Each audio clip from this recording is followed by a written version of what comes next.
Early in the morning. What's going on, the people? It's your boy Cam Topical Juice, and it is, man, I've been at work today since 6:30 in the morning, ish, give or take, to 7 p.m. Bro, it's been long and I've been on my feet. So I'm gonna get straight into this video, guys. It is the Love is Blind finale. There's not even that much to actually talk about, so maybe I can get this video done kind of early and I can go to sleep, you get me?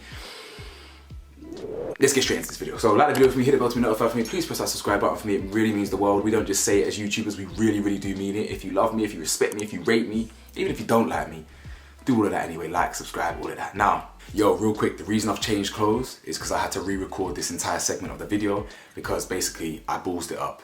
Let me not even get into it. So real quick, Kwame and Chelsea, right? Kwame said yes. Now, man predicted this one here.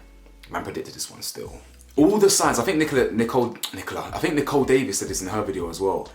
All the signs were pointing towards Kwame saying no. But something in my gut was telling me he was gonna say yes. The reason why I thought that is because maybe he didn't really want to let his sister down. He's gone too far in the show. He doesn't really want to be perceived as the bad guy. We all know he didn't want to say yes, bro. Like, we all know he didn't want to say yes. Now, I was under the impression that they ain't together no more, because when I was on my way to work, I actually finally stalked their Instagrams. I'd never pre their Instagram before that, and excuse me, I noticed that Kwame and Chelsea don't follow each other. But having done a bit of research, people say it's normal for people not to follow each other until the altar, so fair enough. And looking at Kwame's Instagram this morning, or 13 hours ago or so, he posted a post with Chelsea. So maybe Kwame and Chelsea are still together. We're gonna have to see until the reunion. I genuinely would be shocked if they're still together, only because I feel like Kwame was just playing a game. He ain't serious. He even said in a post like, "Oh, I don't blame you." Like, even though he didn't actually say it, I'm reading his Instagram post in his voice. He goes, "I don't really blame you guys for thinking that I didn't really like Chelsea." You know what I'm saying? He basically said something about, I can see how this and this, I can see how it's perceived, but it's not true, etc, etc. Now, I still don't buy it. The guy don't really want to be with Chelsea. He don't. In fact, I should have done some more research to see if he was still living in Seattle or Portland or wherever the hell he is. You know what I'm saying? To see if he actually committed to it. Now, anyway, and that's it really. We didn't really get to see much of that. So yeah, we were bang on. He said yes, even though we know in his heart of hearts he don't want to. Now, Micah and Paul. Now this one here, I actually said in my last video that these two could possibly be the only ones to actually say yes in the end. But I actually said in an earlier video, that I'm not convinced that Paul will say yes. And the reason I thought that is because even though he was saying I love her and this, that and the other, and she sees the world the same way I do, she's grounded, she keeps me grounded, etc, etc, there always seemed to be a bit of a but. And he never really said the but there was always some sort of reservation, but he never actually spoke on it, on what it could be. So I was just picking up on his reservations, but it turns out that man has actually been harboring some ill feelings towards Micah, e.g., he doubts she would be a good mother. That's a mad thing to say, Now, whether it's true or not, it's his opinion, it's fine. I'm not saying it's a mad thing to say in terms of, oh, that's so bad. I'm not saying that. I'm just saying, like, that's actually just a mad thing to say about someone. For him to look at Micah and say, you know what, I love this girl, but I can't see good parental traits in her, basically. I thought, rah, that will cut deep still. When Micah sees that, or when Micah saw that, I'm sure yesterday or today, whatever the day is, Friday today, and so when Micah saw that on the TV, I bet that cut deeper than the day it happened. Because fam, that's questioning your motherhood, and especially if you're a woman with natural maternal instincts, that's peak, fam. Anyway, yeah. He talked, before he breaks her heart, he talks about, they balance each other. It's kind of like a yin and yang thing. He even said they fell in love twice. To say these words, to spit these bars, and then to break her heart is madness. He goes, we fell in love twice. We fell in love outside the pods, and then we fell in love again in real life. So, bruh, how many times do you want to fall in love with someone to think you're good, to want to know if you're going to marry them? Now, I'm not mad that Paul said he didn't want to marry her. If I was in this situation, I would probably say no as well. Even if I was Brett and Tiffany. I would probably say no. But it's not because I don't want to marry you in the future. It's just because I don't want to marry you after 2 weeks. Do you understand? Or after 3 weeks. It's like, you know what? If I felt deeply, I would say, before the marriage, I would say, listen, I'm falling for you. I see a future with you. I want kids with you. I really love the way this is going. But let's be real here, this is a reality TV show, and I'm not trying to marry you, fam. Forget a social experiment. I got what I wanted in you. So let's not rush a marriage, and let's build a life together. That's the way man would say it, that's the way man would frame it. But the way Paul's framed it is actually that he doesn't want her, period. Because he was saying stuff like, you know, I'm not gonna kind of worry about what ifs. I'm just gonna try and cherish the good times that we had. So he's actually drawing a line under it, categorically saying, not only do I not want to marry this girl, I don't even want to be with this girl. So yeah, I mean, it is what it is still. It's kind of mad, like, you know, his friends are trying to talk to man like, it's so good to see you like this. You know, you're usually so analytical, but it's so good to kind of see you going with the flow. But every single time he was talking, there was ifs and buts, and I was just thinking, is this guy actually gonna say no? I like the advice his friends gave him though. His friends gave him some good solid advice. His friends said, it's just as risky saying no as it is to say yes. I think that's quite an interesting perspective. You've got to know this person quite deeply in a short space of time. But considering that he's never met a Micah before in terms of a kind of pretty girl, like a girly girl who sees the world the same way he does, and they have the kind of dry sense of humor similarly.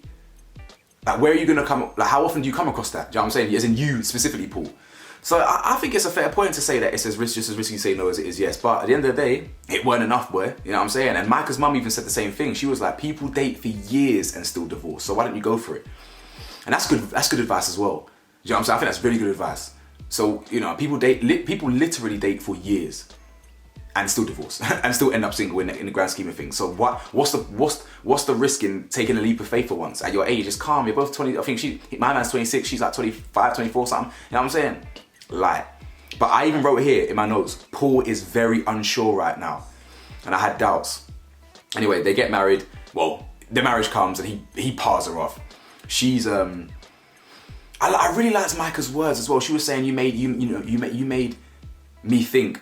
You made the unlovable parts of me. Sorry, you made me think that parts of me that were initially unlovable are actually lovable. And things like that. And I think that's quite nice. Now, we get to the scene where she has to pick. She has to say, I do.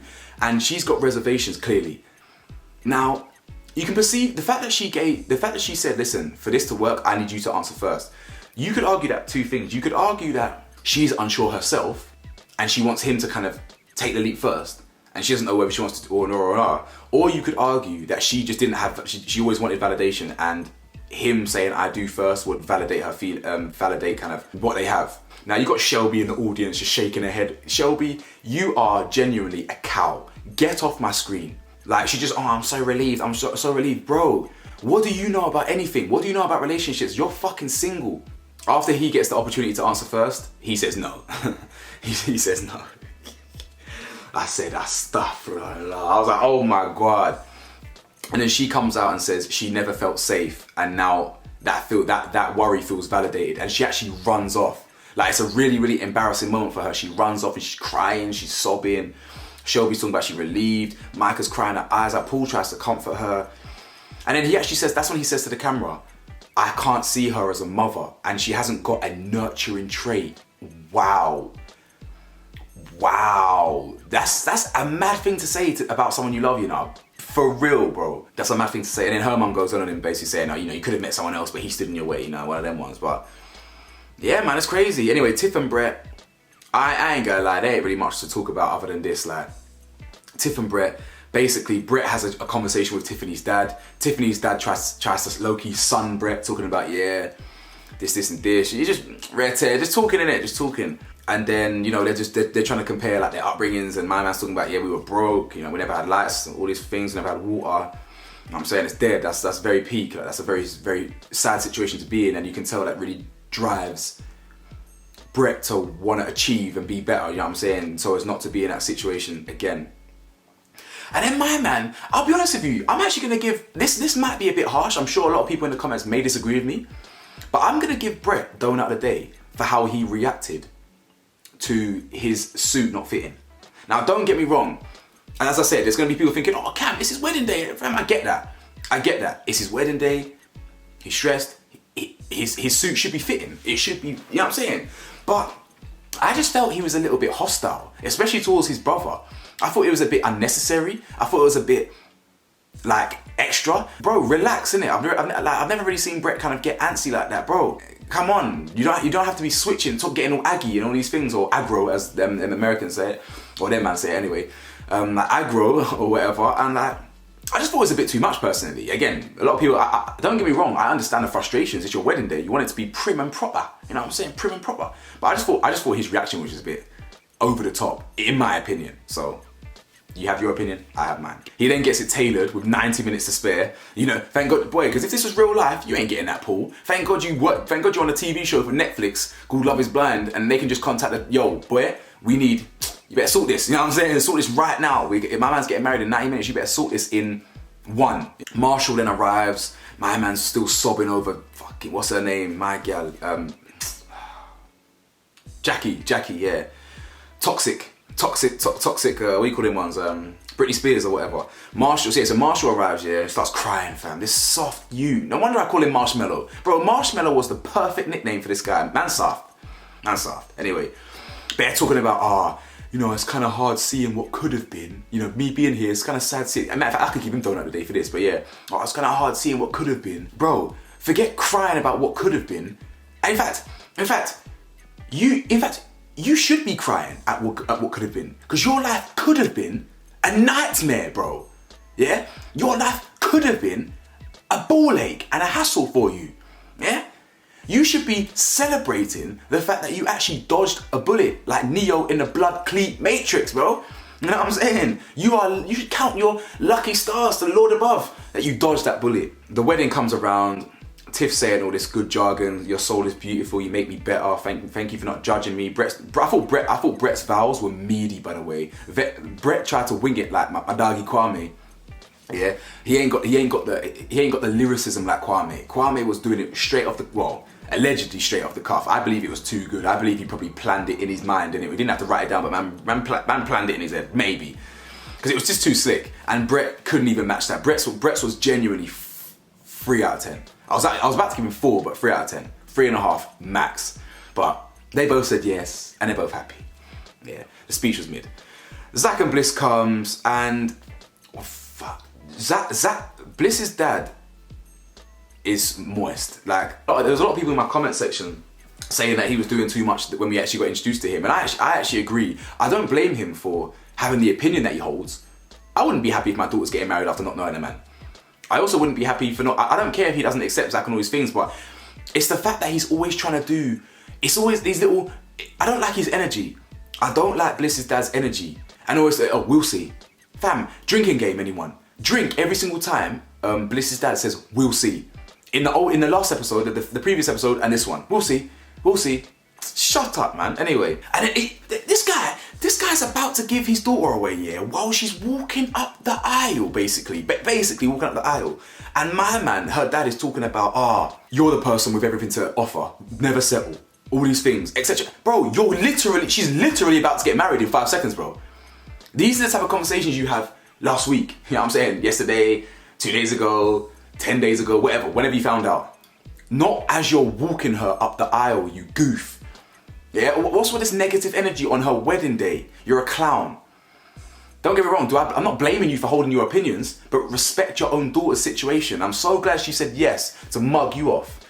Muppet. It was even funny when the kind of usher, what do you call them people there? The people that actually do the weddings, like hosts or priests, or I don't know. I've never wanted to get married. So the people that do, I now pronounce you all this stuff. This person, or someone said, so who presents this bride? And he goes, I do. Sorry, wasn't her mum standing there as well? I mean, if you were the only one walking down the aisle with your daughter, then you can say I. And then the mum goes, no, we do. You know what I'm saying? Because it was both of you, knob. Anyway, they both get married. They get married, and yeah, it was cute. They both said yes. And I like Zach's speech, you know. What I've observed about Bliss and Zach over the weeks, yeah, or however long it's been, is that appearance is never the first thing that they compliment each other on. It's always their personality. It's always how thoughtful they are. It's always how caring they are. It's always something about them and about their being, you know what I'm saying? And I respect that, I rate that. Of course they then say beautiful. I don't think I've ever heard Bliss say, Zach's beautiful. I don't think I've ever heard Bliss say that Zach is like gorgeous. you know what I'm saying, or attractive, or you know what I'm saying, or good look, whatever. That's mad. If I was, because I'm perceptive, innit? If I was Zach, I would be picking up on that immediately. Now don't get me wrong, I was just complimenting him for not, I was just giving him credit for seeing past looks, and I stand by that. But it is just quite interesting that she's not once said anything about his looks. I mean, he ain't that bad. If I'm being honest, I actually think he's improved his looks as the show's gone on, if I'm being honest. I don't think he's as bad as when I first looked at him and thought, wow, this guy's clapped, bro. This guy's, where? And claps for my Americans in the audience means butters. You don't know, I'm joking. Butters also means ugly, innit? So I thought he was clapped when I first saw him, but he's calm still, he's alright, he's glowed up though. I mean, he even said to her on the wedding day, on the vows, you know, you don't have to say you love me, you show me, even spending hours doing cupcakes, 4 hours, even though it's 2, and just all them things there, you know what I'm saying? Bliss is talking about you care about others, you're smart, I've never met anyone like you, you're good. Oh no, she didn't say that. She said you're handsome. Oh no, she didn't say that. She said you're absolutely good. No, she didn't say that either. Anyway, they both say I do, and it was they end up having some dead vanilla dance, some dead vanilla dance, yeah, just and then you got Tiffany and Brett, you know, the ones there coming with the energy. You know what I'm saying? You know my people them coming with the community, you always come with the energy, man. You get me? And anyway, that's where Paul literally ends the episode saying that he wants to move on. He's grateful for what they had, and he doesn't want to wonder about what if. Crazy. Anyway, guys, I want to get this video out straight away. Please let me know your thoughts. What did you predict? Were your predictions right? Do you think the couples made sense? Do you think Paul's a prick? Do you think Kwame's a little snake? Find out next time on Dragon Ball Z. Peace.